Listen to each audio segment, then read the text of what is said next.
बिस्मिल्लाहिर्रहमानिर्रहीम। Second year की chemistry का हम चैप्टर नंबर 8 स्टार्ट कर चुके हैं और आज जो टॉपिक हम पढ़ने जा रहे हैं वो है physical properties of alkanes. Last हमने अल्केन्स के सभी प्रिपरेशन मेथड को कंप्लीट कर लिया था और आज हम फिजिकल प्रॉपर्टीज़ पढ़ेंगे अल्केन्स की। इसमें फिजिकल प्रॉपर्टीज़ होती क्या है, सबसे पहले हम ये देख लेते हैं। ऐसी प्रॉपर्टीज़ जिनको हम ऑब्जर्व कर सके और मेजर कर सके उसको हम बोल देते हैं physical properties which we can observe and measure. तो दो इसके लिए हम टर्म रिलेट कर देंगे, ऑब्जर्व एंड मेजर्ड। ठीक है, कि ऑब्जर्व करके हम मेजर कर सके उसको हम बोल देते हैं फिजिकल प्रॉपर्टीज़। तो हम स्टार्ट करते हैं अल्केन की physical properties. First 4 members of alkanes, जो अल्केन्स के पहले 4 मेंबर्स है, इसकी अगर होमोलोगस सीरीज को देखिए अल्केन की, वो मीथेन से स्टार्ट हो रही है, starting from with only 1 carbon atom. ठीक है, कि इसमें 1 कार्बन एटम है। मीथेन, इथेन, इसमें 2 कार्बन एटम है। प्रोपेन, इसमें 3 कार्बन एटम है। ब्यूटेन, इसमें 4 कार्बन एटम है। जो फर्स्ट 4 मेंबर्स है अल्केन्स के आर कलरलेस ऑर्डरलेस गैसेस, कि ना तो इन गैसेस के कलर हैं, मैटर की कौन सी फॉर्म में है, ये गैसेस की फॉर्म में, ना तो इन गैसेस का कलर है ना ही कोई स्मेल है, it's mean odourless. While pentane to heptadecane, कि C4 से जो नेक्स्ट ऑन फॉरवर्ड हमारे पास है पेंटेन से heptadecane, C5 to C17 are colourless odourless liquids, कि वो भी है तो कलरलेस और ऑर्डरलेस है, लेकिन वो कौन सी फॉर्म में, लिक्विड्स की फॉर्म में है। एंड हायर अल्केन, जो 17 से हायर अल्केन है starting from C18 to onward are waxy solids. वो क्या है, वैक्सी सॉलिड्स हैं। अब वैक्सी सॉलिड्स कौन सी फॉर्म होती है, अब सबके घरों में वैसलीन वगैरह यूज़ करते होंगे सर्दियों में, पेट्रोलियम जेली टाइप, वो हमारे पास कौन सी फॉर्म होती है, वैक्सी सॉलिड, जो आपके हाथों को चिपक जाती है, स्टिकी फॉर्म, उसको हम कहते हैं वैक्सी सॉलिड्स। तो फर्स्ट प्रॉपर्टी में हमने पढ़ा कि एल्केन्स की होमोलोगस सीरीज के अगर पहले 4 मेंबर्स को देखिए वो कलरलेस ऑर्डरलेस गैसेज है। नेक्स्ट पेंटेन से लेकर हेप्टाडिकेन तक वो भी कलरलेस ऑर्डरलेस है, लेकिन वो कौन सी फॉर्म में, लिक्विड्स के फॉर्म में। उससे higher alkane from C18 to onward are waxy solids. तो इसकी सेकंड प्रॉपर्टी हम स्टार्ट करते हैं। जो अल्केन्स जो हैं, अल्केन्स आर नॉन पोलर और वेरी वीकली पोलर, कि अल्केन्स क्या है, नॉन पोलर है। नॉन पोलर इट्स मीन इस पे पोल्स जनरेट नहीं होते, नेगेटिव और पॉजिटिव आइंस नहीं इनके बनते। ठीक है, या फिर हम कह सकते हैं कि बहुत ही वीकली पोलर है। अब वीकली पोलर का क्या मतलब है, अगर सबको याद हो हमने लास्ट लेक्चर ग्रिग्नार्ड रीजन में हमने पढ़ा था, जिसमें हमारे पास जो ग्रिग्नार्ड रीजन था विच इज CH3 Mg और X, ये हमारे पास था ग्रिग्नार्ड रीजन। इसमें हमने पढ़ा था कि जो अल्केन, जो अल्काइल ग्रुप का कार्बन है और मैग्नीशियम है, मैग्नीशियम जो ऑर्गेनोमेटेलिक हमारे पास, सॉरी ऑर्गेनोमेटेलिक कंपाउंड है एक, कौन सा, ग्रिग्नार्ड रीजन, मैग्नीशियम मेटल है।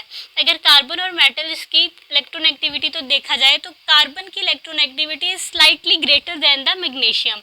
तो इस वजह से इलेक्ट्रोनेगेटिविटी के डिफरेंस की वजह से जो मैग्नीशियम पे चार्ज है स्लाइटली पॉजिटिव चार्ज आ गया था, लेकिन कार्बन पर स्लाइटली नेगेटिव चार्ज आ गया। तो इस केस में क्या है, ये वीकली पोलर है कार्बन। ठीक है, नॉन पोलर और वीकली पोलर। आगे इनकी सॉल्युबिलिटी देखी जाए, insoluble in polar solvents like water, water एक पोलर सॉल्वेंट्स। हम सब ने मैट्रिक में टर्म पढ़ चुके हैं कि डिजॉल्व लाइक डिजॉल्व, के जो पोलर है वो पोलर में सॉल्युबल होंगे, नॉन पोलर है वो नॉन पोलर में सॉल्युबल होंगे। इसी तरह अगर ये नॉन पोलर है तो वो पोलर सॉल्वेंट में डिजॉल्व नहीं हो सकते। वाटर हमारे पास एक पोलर सॉल्वेंट है, but soluble in non polar solvents, क्योंकि नॉन पोलर नेचर है तो वो सॉल्युबल भी किस में होंगे, नॉन पोलर सॉल्वेंट्स में। अब नॉन पोलर सॉल्वेंट्स कौन कौन से हैं, इसमें बेंजीन है, ईथर है, कार्बन टेट्राक्लोराइड है। ये बेंजीन का हमारे पास फार्मूला है C6H6। ये ईथर का फार्मूला है हमारे पास, 2 अल्काइल ग्रुप के दरमियान O अटैच, उसको ईथर फंक्शनल ग्रुप बोल देते हैं। यहाँ पे CCl4 which is carbon tetrachloride. ठीक है, इसकी थर्ड प्रॉपर्टी हम पढ़ते हैं। देयर फिजिकल कांस्टेंट, या इनके फिजिकल जो प्रॉपर्टीज़ है, जैसे कि बॉइलिंग पॉइंट है, मेल्टिंग पॉइंट है, डेंसिटी है, वो क्या करती है, increase with the increase in number of carbon atoms, कि जैसे ही किसी मॉलिक्यूल में नंबर ऑफ कार्बन एटम बढ़ते जाएंगे, इनके जो बॉइलिंग पॉइंट है, मेल्टिंग पॉइंट है, डेंसिटी है, वो भी बढ़ती जाएगी। ठीक है, while solubility decreases with the increase of molecular मास, लेकिन क्या होगा, जो हमारी सॉल्युबिलिटी है वो क्या होगी, डिक्रीज होगी, कि इसकी melting point, boiling point, density तो हमारे पास इंक्रीज होगी लेकिन सॉल्युबिलिटी डिक्रीज होती जाएगी। ठीक है, क्योंकि जितना उसका मेल्टिंग पॉइंट ज़्यादा होगा उसको सॉल्युबल करना उतना ही वाटर में मुश्किल होगा, सॉरी जो नॉन पोलर सॉल्वेंट्स है उसमें इतना ही डिफ़िकल्ट होगा उसको सॉल्युबल करना। क्योंकि एक हमारे पास है ऑर्गेनिक कंपाउंड जो अल्केन्स का जिसमें ओनली 2 कार्बन एटम है, वो तो इजीली हो जाएगा डिजॉल्व, लेकिन जैसे नंबर ऑफ कार्बन एटम बढ़ाते जाएं तो थोड़ा सा जो नॉन पोलर सॉल्वेंट है उसके लिए भी टफ होगा उसको अपने अंदर डिजॉल्व करना with the increase of molecular mass. ठीक है, तो नेक्स्ट देखते हैं हम।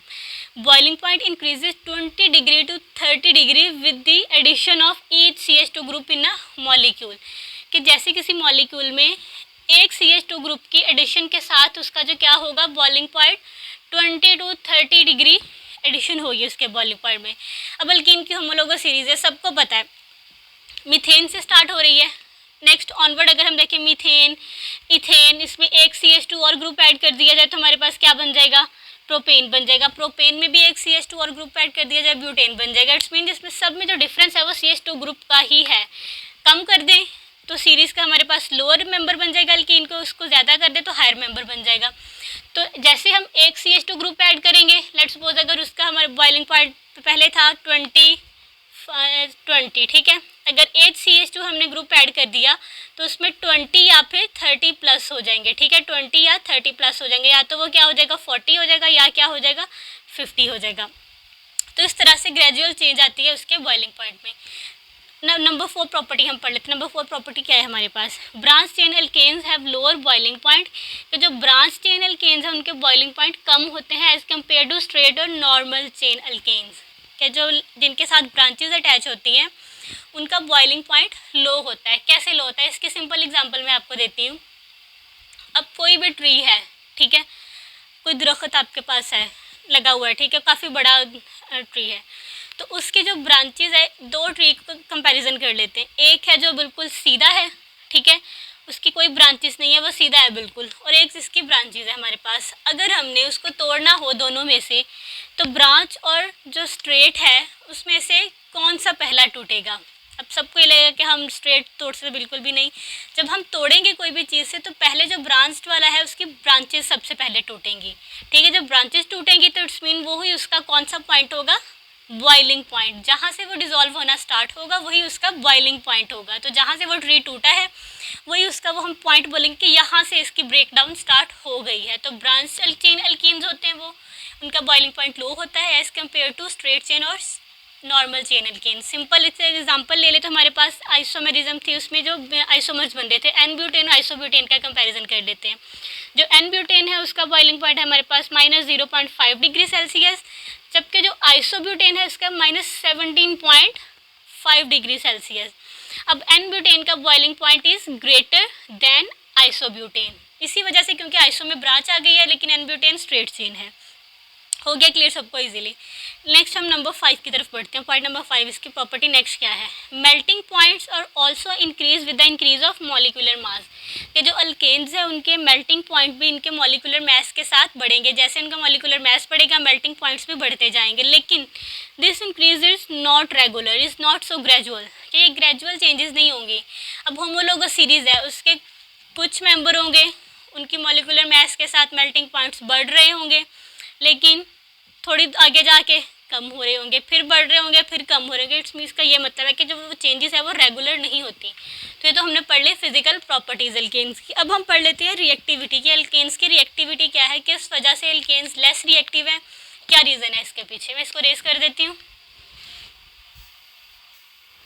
अब नेक्स्ट हम स्टार्ट करते हैं रिएक्टिविटी ऑफ एल्केन्स की। एल्केन्स की रिएक्टिविटी क्या है, लेस रिएक्टिव है, मोर रिएक्टिव है, अगर लेस है तो किस वजह से है। ठीक है, अल्केन्स को हमने जब स्टार्ट किया था इसको हमने एक वर्ड दिया था विच इज़ पैराफिन। क्या वर्ड था, पैराफिन्स। के अल्केन्स जो हैं वो क्या है, पैराफिन्स।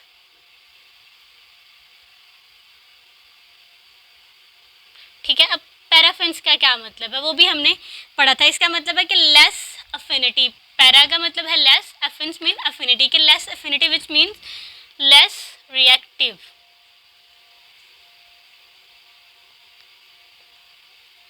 लेस रिएक्टिव, ठीक है। अल्केन्स क्या है, लेस रिएक्टिव है। ये एक लैटिन वर्ड है हमारे पास, parum mean little, affinis mean affinity, little affinity, ये एक लैटिन वर्ड है।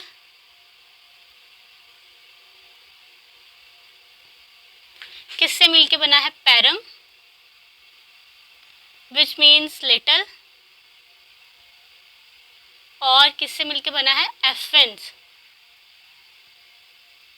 Which means affinity.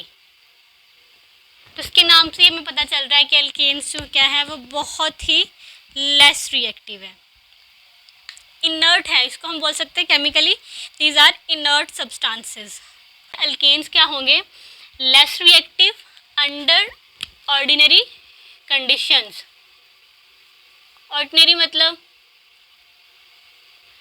कि जिसको स्पेशल कंडीशंस हम ना अप्लाई करें, लेट सपोज अगर हम रूम टेम्परेचर पे चाह रहे हैं कि इनका रिएक्शंस हो जाए तो बिल्कुल भी पॉसिबल नहीं है। क्या है, less reactive under ordinary condition, के कुछ रिएक्शन हमारे पास ऐसे होते हैं कि जब रूम टेम्परेचर पे भी उनको अप्लाई कर रहे हो तो हमारे पास प्रोडक्ट बन रही होती है, लेकिन अल्केन्स ऐसा बिल्कुल भी नहीं है।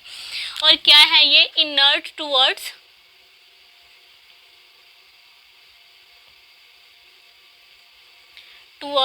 एसिड्स, कि ना तो उन्होंने एसिड्स के साथ रिएक्ट करना है, ना तो अल्कलीस के साथ रिएक्ट करना है, ना तो ऑक्सीडाइजिंग एजेंट के साथ वो रिएक्ट करेंगे, ऑक्सीडाइजिंग और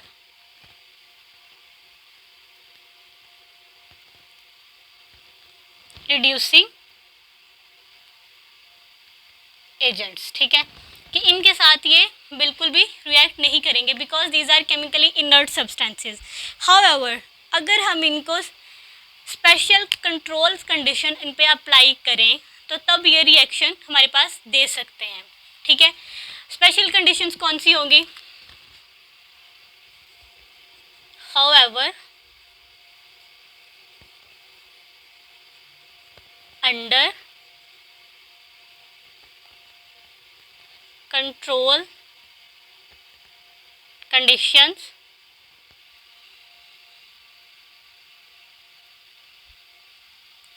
alkanes gives two types of reactions, कि अगर हम इन्हें special condition control conditions apply करें तो तब ये हमारे पास दो तरह के रिएक्शन देंगे। कंट्रोल कंडीशन या तो हम टेम्परेचर हाई देंगे, प्रेशर इस पर अप्लाई करेंगे, या फिर क्या होगा, with the help of absorption of light energy. कौन कौन सी कंडीशन होंगी, एक तो क्या करेंगे, हमारे पास जो कंट्रोल कंडीशन कौन सी है, या तो हाई टेम्परेचर होगा, high temperature and pressure,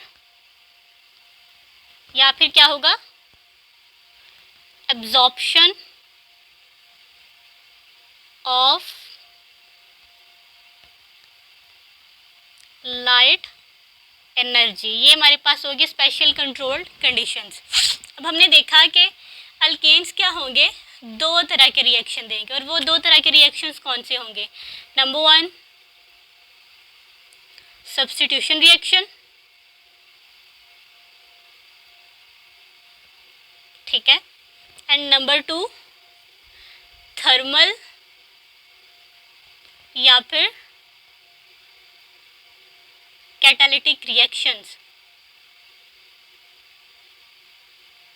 catalytic reaction, अब सब्स्टिट्यूशन का क्या मतलब है, सब्स्टिट्यूशन हम बोलते हैं एक्सचेंज, मतलब है एक्सचेंज, कि अगर एक चीज़ निकलेगी तभी दूसरी चीज़ आके अटैच होगी। सबको पता है अल्केन्स एक सैचुरेटेड हमारे पास क्लास ऑफ कंपाउंड है। अल्केन्स क्या है, सैचुरेटेड क्लास ऑफ कंपाउंड से बिलोंग करते हैं। इनमें मज़ीद कार्बन की वैलेंसी 4 सेटिस्फाई होती है, मज़ीद कोई और एटम ऐड करने की एबिलिटी नहीं होती। लेकिन अगर हम स्पेशल कंडीशंस अप्लाई करें तब भी ये तब रिएक्शन करेंगे जब इनके अंदर से एक एटम निकलेगा, तभी बाहर से कोई और मॉलिक्यूल या एटम आके अटैच हो सके। इसको हम बोल देंगे सब्स्टिट्यूशन रिएक्शन।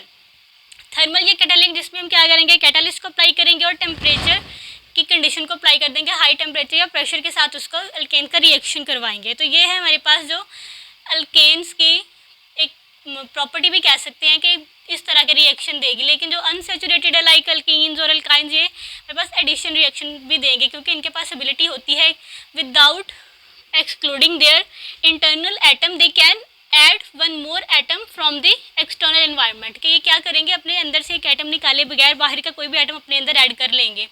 ये किसकी प्रॉपर्टी है, अल्कीन्स और अल्काइंस की। लेकिन इस केस में ऐसा बिल्कुल भी नहीं है। ये बहुत ही कंट्रोल्ड कंडीशन के अंदर दो टाइप के ये रिएक्शन देंगे। ठीक है, तो अब हम पढ़ लेते हैं इसके सेकंड। हमारे पास जो नॉन पोलर है, ठीक है, अल्केन्स क्या है, नॉन पोलर है। वो नॉन पोलर किस वजह से, हमने अल्केन्स की प्रॉपर्टी में पढ़ा ना कि अल्केन्स क्या है, वो नॉन पोलर है। क्या है alkanes, non polar. Non polar किस वजह से है कि जो हमारे पास इसकी अनरिएक्टिविटी, लेस रिएक्टिविटी का एक ये भी रीज़न है। नॉन पोलर किस वजह से, जो कार्बन और हाइड्रोजन के दरमियान बॉन्ड प्रेजेंट होता है, इनकी अगर इलेक्ट्रोनेगेटिविटी का डिफरेंस देखें तो कार्बन की इलेक्ट्रोनेगेटिविटी हमारे पास है 2.5 और हाइड्रोजन की है 2.1।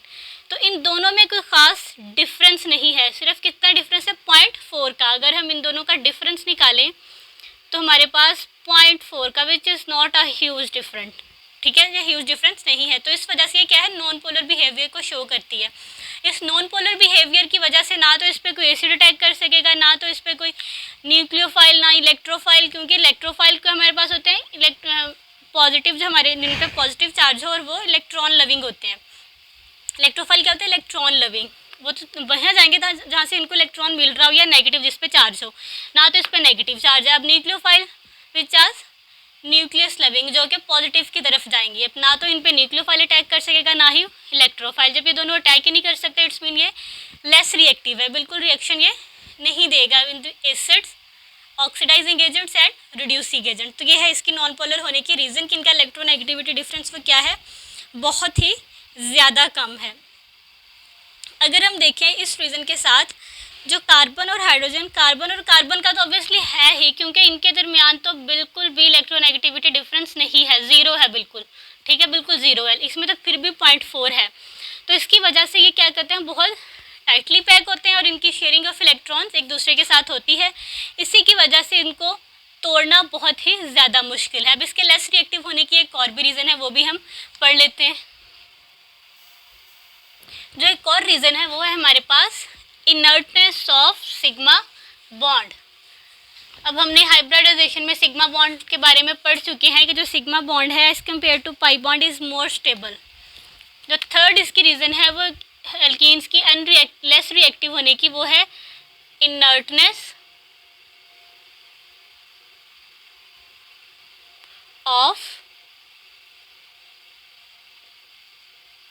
Sigma bond. के सिग्मा बॉन्ड की इनर्टनेस की वजह से भी एल्केन्स क्या है, लेस रिएक्टिव है। अब जो सिग्मा बॉन्ड है इसमें इलेक्ट्रॉन्स जो है इसमें हेड टू हेड बॉन्डिंग हुई होती है। हेड टू हेड जब बॉन्डिंग हो तो उसमें बॉन्ड को ब्रेक करना बहुत ही ज़्यादा मुश्किल होता है, वो बहुत स्ट्रांगली अटैच होते हैं एक दूसरे के साथ। जब हेड टू हेड बॉन्डिंग है इसमें जो इलेक्ट्रॉन्स है वो भी टाइटली पैक्ड है। इसमें इलेक्ट्रॉन्स क्या होते हैं, टाइटली पैक्ड। जब कोई भी चीज़ टाइटली पैक्ड होगी तो उसको अलग करना उतना ही ज़्यादा मुश्किल होगा। तो इसको हम बोल सकते हैं कि just because of inertness of sigma bond की इनर्टनेस की वजह से हमारे पास जो हमारे पास न्यूक्लियोफाइल हैं, इलेक्ट्रोफाइल हैं, वो भी इन पे अटैक नहीं कर सकते। तो ये भी एक रीज़न है एल्कीन्स के लेस रिएक्टिव होने की। तो आज हमने इसके फिजिकल प्रॉपर्टीज़ और इसकी रिएक्टिविटी के बारे में पढ़ा कि एल्केन्स की फिजिकल प्रॉपर्टीज़ कौन सी है, रिएक्टिविटी है क्या है, लेस रिएक्टिव है, क्यों है लेस रिएक्टिव, इसकी रीज़न पढ़ी। एक तो नॉन पोलर नेचर है, दूसरा इसमें जो सिग्मा बॉन्ड प्रेजेंट है उस वजह से, क्योंकि सिग्मा बॉन्ड एक बहुत ही स्ट्रॉन्ग बॉन्ड है और सिग्मा बॉन्ड को ब्रेक करने के लिए बहुत ज़्यादा एनर्जी चाहिए होती है। A lot of energy required to break sigma bond. के सिग्मा बॉन्ड को ब्रेक करने के लिए बहुत ज़्यादा एनर्जी चाहिए, इस वजह से ये रिएक्टिविटी ज़्यादा नहीं शो करते दूसरे कंपाउंड एलिमेंट्स के साथ। लाइक हमारे पास है acid, oxidising agent, alkalis, reducing agent, उनके साथ रिएक्टिविटी शो नहीं करेंगे। ना तो इन पे न्यूक्लियोफाइल अटैक कर सकेगा, ना ही इलेक्ट्रोफाइल अटैक कर सकेगा, which is because of the non polar nature of alkanes and inertness of the sigma bond. तो आज हमने टॉपिक को कवर कर लिया, फिजिकल प्रॉपर्टीज़ को और इसकी रिएक्टिविटी के पीछे क्या रीज़न है। इंशाल्लाह नेक्स्ट हम स्टार्ट करेंगे अल्केन्स के रिएक्शन के। एक तो हमने पहले अल्केन को प्रिपेयर किया, अब हम देखेंगे अल्केन्स के जो रिएक्शन हमने डिस्कस किए हैं, सब्स्टिट्यूशन और जो कैटालिटिक रिएक्शन, वो कौन कौन से होंगे। तो आज का लेक्चर हम यहीं पर ख़त्म करते हैं। अगर आपको वीडियो समझ आई हो तो चैनल को सब्सक्राइब करें, लाइक करें, कमेंट करें और शेयर करें। Thank you.